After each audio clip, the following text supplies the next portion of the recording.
ritrovati con l'informazione flash di News Sicilia. Condotte illecite di un imprenditore e un funzionario del Dipartimento di Protezione Civile della Regione Sicilia. Quest'ultimo, in qualità di addetto alle procedure di liquidazione, in cambio di denaro si sarebbe adoperato per velocizzare i controlli di propria competenza e sollecitare i propri colleghi a svolgere prontamente i loro adempimenti affinché venissero celermente pagate fatture per circa 130.000 euro. Il denaro veniva consegnato in pacchetti definiti caramelle. I reati sono stati commessi tra le province di Messina e Caltanissetta.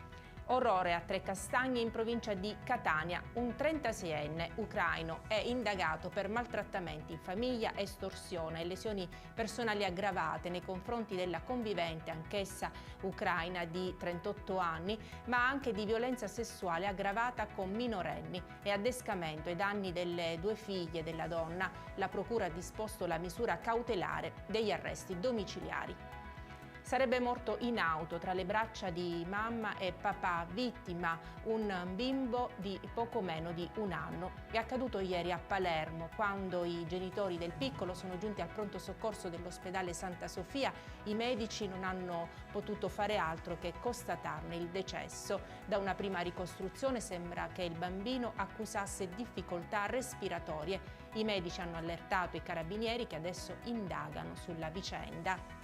Armi e droga in località Vaccarizzo. Siamo in provincia di Catania. I carabinieri hanno avviato ricerche all'interno di una villetta e hanno trovato mezzi di carrozzeria, motore smontati di un'automobile, ma anche buste contenente marijuana, 250 grammi e una pistola.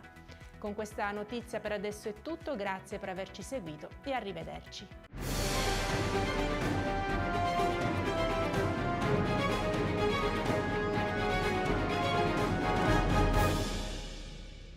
Procar, centro assistenza autorizzato BMW e Mini, adesso anche BMW Motorrad, via George Marshall 7, Mister Bianco, Catania.